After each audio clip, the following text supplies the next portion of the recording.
From fast-changing tariff decisions to one market that's had a fast start to 2025, these are the stories to watch in business and finance in the coming week. Markets cheered U.S. President Donald Trump's decision to suspend tariffs on Mexico and Canada, but investors are unsure if the tariff talk is brinkmanship or will act to deepen global rivalries and intensify economic attacks on the U.S.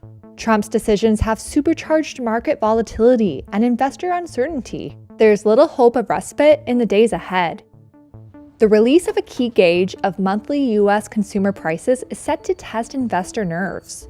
Trump's tariff threats triggered warnings from several Federal Reserve officials of the risk of an inflation pickup.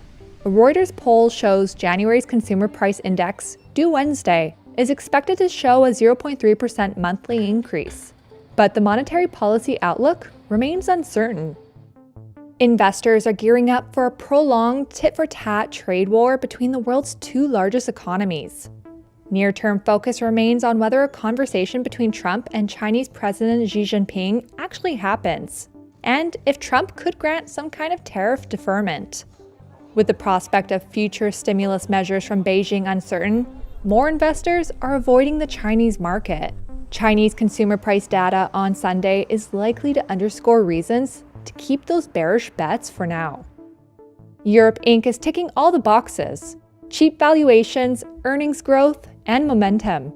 European equities have outperformed their Wall Street peers in the first 6 weeks of 2025, the first time in a decade. Tariffs are a wild card, but there are several potential catalysts for more near-term gains. So the question remains, will this rally last?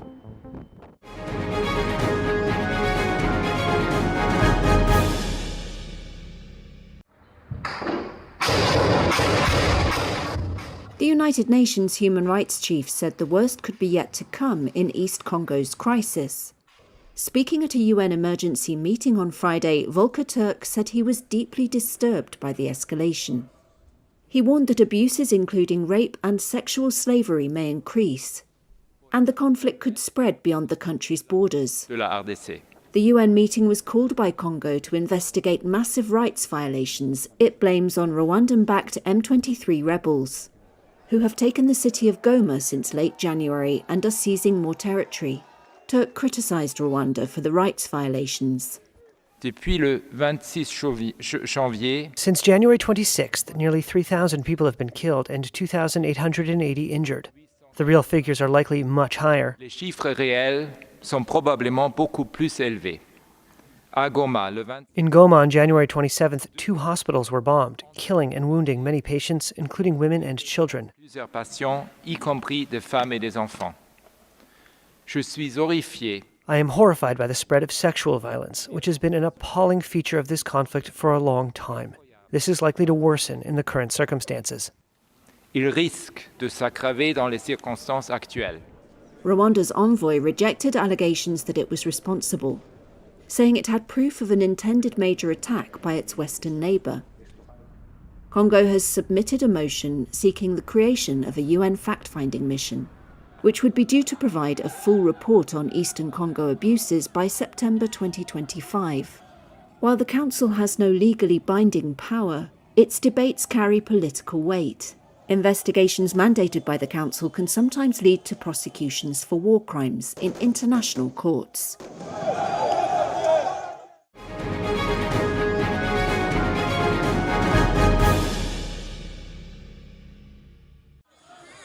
Palestinian militant group Hamas released 3 Israeli hostages on Saturday, as Israel freed dozens of Palestinian prisoners. It's the latest in a ceasefire deal aimed at ending the 15-month war in Gaza. Ohad Benami and Eli Sharabi were both taken hostage from Kibbutz Be'eri during the cross-border Hamas-led attack on October 7, 2023. Or Levi was abducted that same day from the Nova Music Festival. The 3 men all appeared thin, weak and pale, and in worse condition than the previously freed hostages. Family and friends cheered and cried as they watched their release live on television. Though relatives spoke of their pain of seeing them in that condition. He doesn't look like himself. He looks like he suffered a lot for such a long time, not being at home.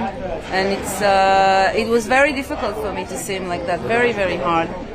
Dozens of Hamas militants were deployed in central Gaza as it handed hostages over to the International Committee of the Red Cross. The hostages were then driven in ICRC cars to Israeli forces and into Israel, where they were reunited with family members. Israeli Prime Minister Benjamin Netanyahu said the sight of the frail hostages was shocking and would be addressed. In exchange for the hostages' release, Israel said it was freeing 183 Palestinian prisoners, as well as 111 detained in Gaza during the war. Cheering crowds greeted the buses as they arrived in Gaza. 6 people released in the West Bank were in poor health and taken to hospitals, according to Palestinian medics. The first phase of the ceasefire has largely held since it took effect on January 19. However, fears have grown that the deal might collapse before all 76 remaining hostages held by Hamas are freed. Concerns intensified after US President Donald Trump's surprise call to develop Gaza into, quote, the Riviera of the Middle East. Arab states and Palestinian groups have rejected Trump's proposal, while Netanyahu welcomed his intervention. Negotiations on the second phase began this week, aimed at returning the remaining hostages and agreeing a full withdrawal of Israeli troops from Gaza in preparation for a final end to the war.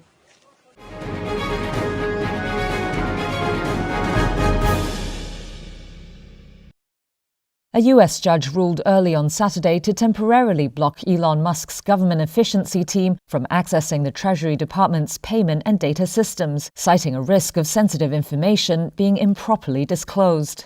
It came after another judge on Friday put Musk's plans to dismantle the US Agency for International Development, or USAID, on hold. The agency's sign and flag outside its headquarters in Washington, D.C. were removed on Friday, a day before over 2,000 USAID workers were set to go on paid leave. But a U.S. district judge ordered those plans be paused and reinstated some 500 employees who had already been furloughed. The judge also temporarily barred the administration from relocating the aid agency's humanitarian workers stationed outside of the U.S. He said he'd consider a longer-term pause at a hearing scheduled for Wednesday.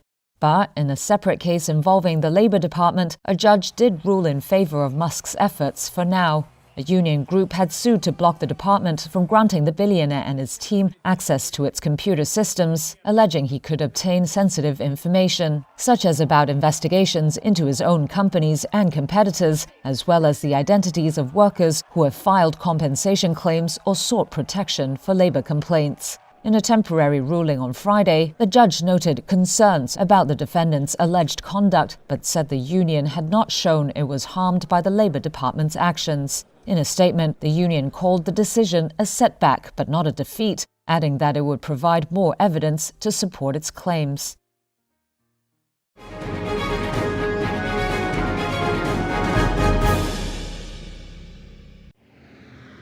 Porsche shares took a wrong turn Friday and tumbled 7%. It was the biggest drop among European firms and marked its worst day since listing on the stock market. Porsche shocked investors with a statement late Thursday it expected a profit margin of just 10 to 12% this year. That was well below analyst expectations and under its midterm target. One analyst called the margin forecast a major concern. They added investors will expect further explanation from management ahead of full-year results in March. The luxury automaker said it will take an $832 million hit to profits as it launches new combustion engine and plug-in hybrid models. Porsche was valued higher than its parent company Volkswagen when it made its stock market debut 3 years ago. But it's struggled to live up to that since then, as EV sales have struggled to get going and it's endured weak Chinese demand. Shares slumped just over a quarter last year. The company said last week it was in talks to end the contracts of its chief financial officer and sales chief early.